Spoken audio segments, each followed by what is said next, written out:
รถใหม่มาส่งแล้วพี่น้องสบายดีสวัสดีพ่อแม่พี่น้องทุกทีนะครับแทงเดินสุขูสุคนเบิดสมองสุบอเด้อพี่น้องเลยเนาะยินดีต้อนรับเข้าสู่ช่อง YouTube บ่ลาว่าเพิ่นคือเก่าคือเดิมเนาะเพิ่มเติมกันรถใหม่มาฮอดถึงบ่ไม่ต้องเอาอะไรเลย อ๋อเคยมาอยู่บ่แถวนี้ผ่านอยู่เนาะ ไม่นอนอยู่บ่ แม่นสิลงได้อยู่บ่ก็ต้องแหลมเนาะก็คือแล้วเนาะลักหัวนี่บ่จางลักหัวนี่ทอนได้อยู่บ่ลักหัวนี่ทอนได้อยู่บ่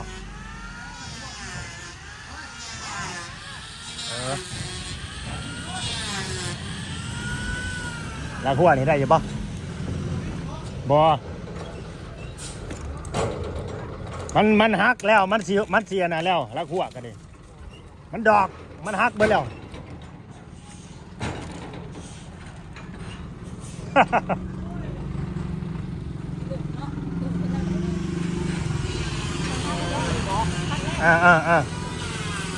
เอาลงนี่โลด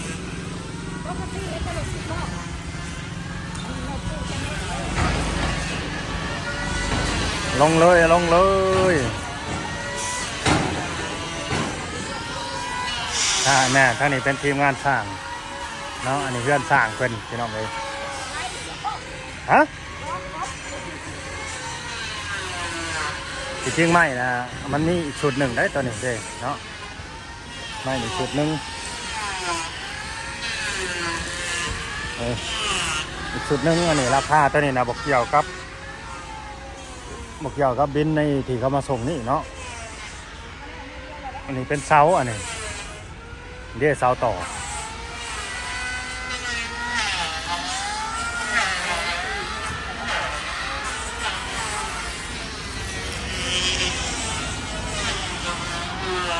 มา2 คนนี่บ่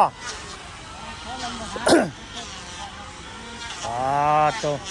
เพื่อที่พ้นแล้วบ้านนี้แมนเราลงนี่แหละเดี๋ยวเพิ่นเอาไม้มาห้องเขาเลย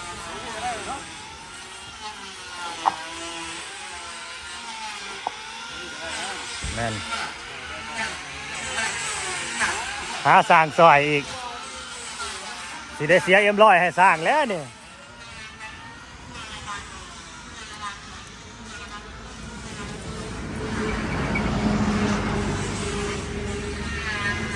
โทษพี่น้องเลย FC ตื่นเต้นนำเนาะดีใจตื่นเต้นดีใจนำเลยคะแนนนี่จากแม่นเสียงยังก็ถึกเลยแล้วก็ถึกคุกโคมเลย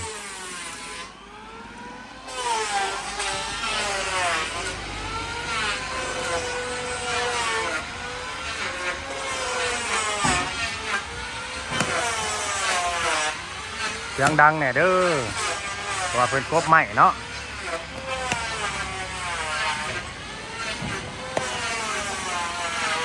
สร้างกระหักกระเริ่มลงมือมือนี่กบใหม่กันดิ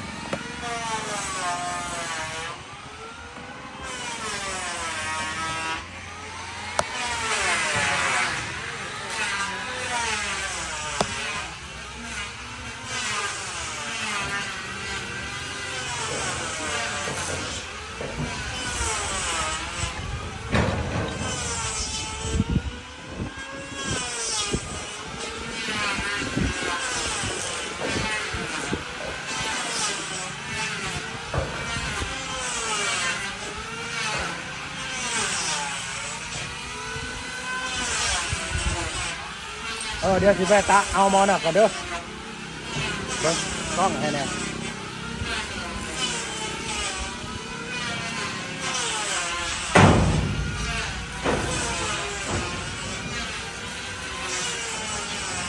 ซอสออกมาแล้วเหรอ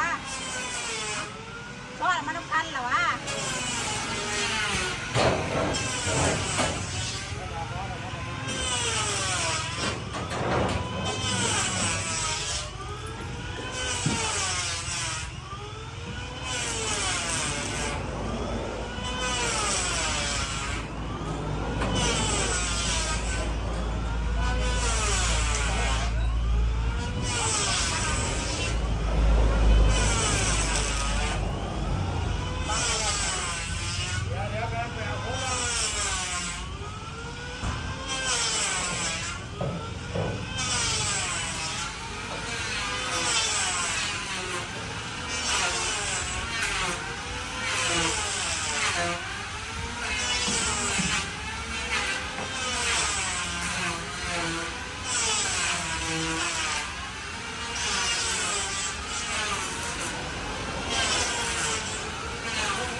จะบอกให้เนี่ยเนาะ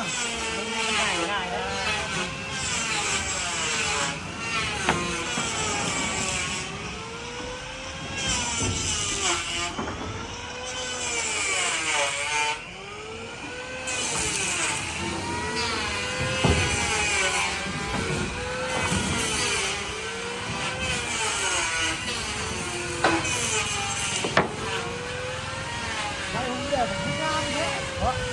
ฮะงามบ่ ไม่เช็คจานก็ค่อยเพราะเรือจะโคนก็เรือจะโคนเลย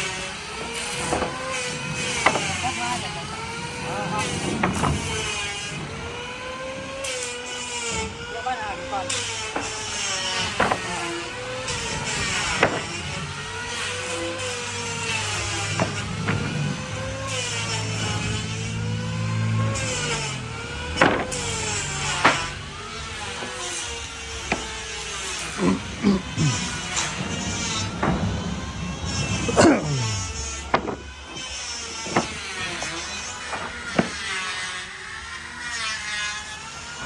อลังการใส่รถตู้คอนเทนเนอร์เข้ามาเอ้ย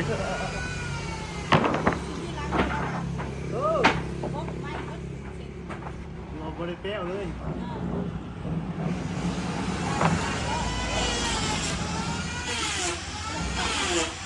พี่น้องเบิ่งดูใหม่อะถ้าว่าแม่นมีแต่ไม้ย่างได้มีแต่ไม้ย่างได้พอเขาสั่งแต่ไม้ย่างได้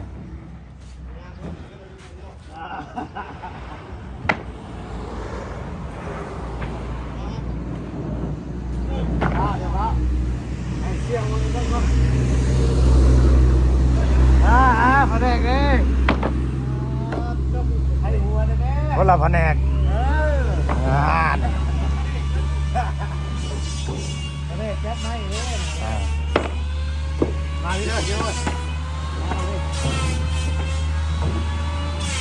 จับดีๆได้ไร เออคนเข้ามา2 คนเนาะอันนั้นเป็นเฒ่าแก่เขาอันนี้ผู้ขับรถมานำกันบ่แบบว่าเขางานเขาหลายเขาแยกกันไป คือว่าคนอยู่นี่กับพิศิลาเนี่ย แม่น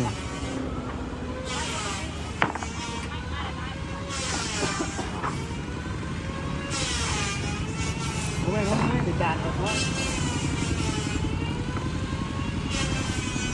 จักได้พอนะ ฮะ จักได้พอ เห็นบ่ แม่จักใจพอเลย ได้พอ ก็สิแม่นนั่นแหละ ท่านของเรื่องมันละเอียดเลยเรียกว่าท่ามันละเอียดผมเรียนโว้ยผมก็เลย บ่แม่นวงเลือดเนาะเพราะว่า จักได้พอ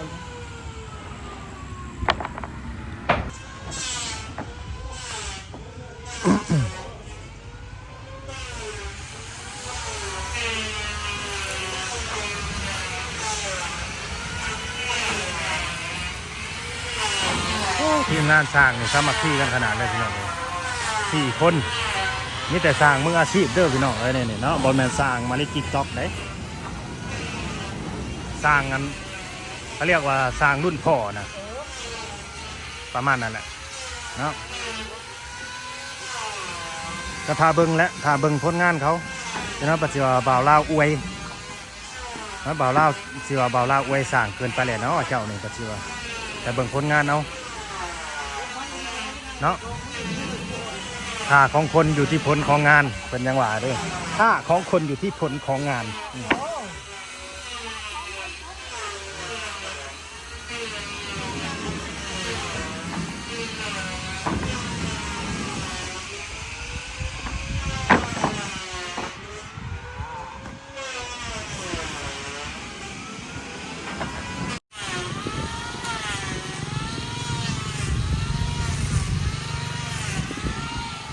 พี่น้องเอ้ยเนาะตัดผ้ามาที่กองใหม่อีกเทื่อหนึ่งหลังจากที่ไม่เพิ่นมาส่งเนาะเฮาก็ถ่ายไปเนาะเฮาก็พักกล้องตัดผ้ามาที่กองใหม่ในรถเขาก็เมื่อแล้วแหละ รถเขาเมื่อแล้วรถส่งใหม่นะเมื่อแล้ว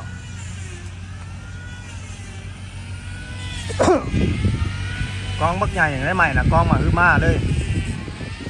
เนาะถ้าว่าอยู่ไทยนี่โอ้ไม่นี่แพงกว่าอยู่ลาวหลายเด้อพี่น้องอยู่ไทยนี่เนาะแต่ขนาดอยู่ลาวก็ยังแพงซ้ำนี่แล้ว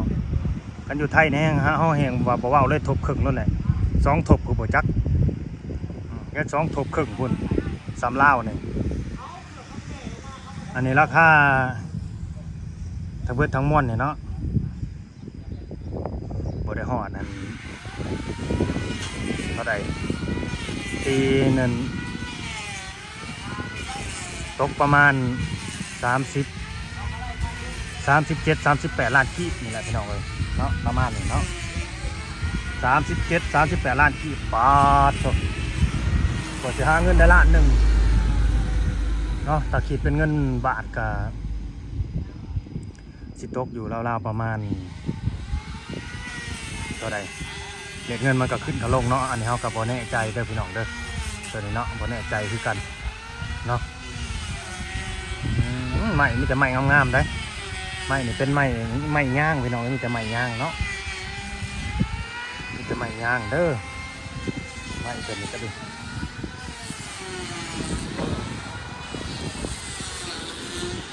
ไล่คร่าวๆไว้ก็สิเบิดอยู่ประมาณ 60,000 กว่าบาทพี่น้องเอ้ยเนาะค่าไม้นี่เบิดอยู่ 60,000 กว่าบาทรวมทั้งไม้นี่แหละรวมทั้งบานประตูขนาดเนาะก็คืออย่างที่เขาว่าเอาแหละบ้านนี่ก็เครื่องไม้มันครบแล้วก็เหลือแต่หลังคาเด้อพี่น้องเด้อเหลือแต่หลังคานี่สิมุงโลซิ่งเด้อแต่ก็ยังบ่ฮู้ว่าสิเบิดจักแผ่นเนาะแล้วก็เป็นพวกนั่นแหละตะปอกตะปูพี่น้องเอ้ยเนาะแล้วก็พวกปูนพวกทรายเนาะพวกเหล็กแล้วบัดสิเทคานเด้เทคานแล้วก็เทพื้นนะตัวนี้ก็ยังบ่มีเด้อส่วนตัวนั้นเนาะ แต่ส่วนนี้นะมีแล้วโอเล่น้องโอมาพี่มี FC คนหนึ่งมี FC คนหนึ่งสื่อว่าโอเล่อันนี้คือสิกันเลยนี่เนาะกันเลยเนาะของดีเลยเนาะพี่มายืนอยู่พี่อุ้ยยืนอยู่นี่ก็ได้เนาะถ่ายรูปเอาเนี่ยยืนโอเคเนาะFC ท่วงว่าคืออ้วนแท้ว่าสันพี่น้องอ้วนได้ป่ะตอนนี้มันแบบกินอิ่มนอนรับนะพี่น้องเอ้ยจุ้ยพี่มีปัญญาเขาอะมันก็เลยดูอ้วนมีสีมีหนังขึ้นเพราะว่าน้องบ่ได้ไปแบบว่าไปยุ่งเกี่ยวกับสิ่งที่บ่ดีอะนะสิ่งเงินเจ็บติดสารมึนเมาอย่างไรมันก็เลยแบบเป็นแต่คนหนึ่งมีสีมีหนังมีน้ำมีนวลขึ้นกองบักใหญ่เนาะเพื่อเขาแก่ไปอีกหนึ่งก็จะแมนจะเสีย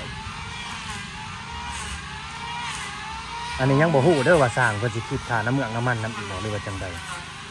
พอเฮาบ่ได้กบอยู่กับบ่อนบ้านนี้ค่าฟื้นค่าไฟเขาอีกนี่แล้วก็คิดค่าไฟอีกจักสิว่าได้อีกแล้วบ่ลาวนี่ก็ดีขอในเด้อค่าไฟเพราะว่าอีกให้น้องโอไปหาเนาะค่าไฟกับค่าน้ำมันให้สร้างพอมันกบเบิดทุกโตเลยพี่น้องเพื่อสิกบแล้วนี่สร้างเขาว่า2 มื้อยังบ่แล้วสันกบอีกบ่ได้ครับบ่ได้มันหน่อยเนาะ แม่น บ่เป็นเพิ่น 2 มื้อยังบ่แล้วเป็นอะไรความรู้สึกตอนนี้ ดีใจ ดีใจขนาดนะดีใจแล้วพอเขาได้มาเห็นแบบมันสิได้ขึ้นโครงบ้านเป็นชิ้นเป็นอัน แล้วมันก็จะเป็นรูปเป็นห่างก็ได้บ่นี่ คือปัญหาแรกคือ FC เบิ่งเพื่อนที่ว่าเสาต่อนี่เป็นอันนี้แต่ว่าเสาตัวนี้มันยาวนี่เสาปูนตัวนี้มันยาวบ่แม่น3 เมตรปลายสิบ่3 เมตร50ผู้ประจักษ์ตัวนี้ก็สิได้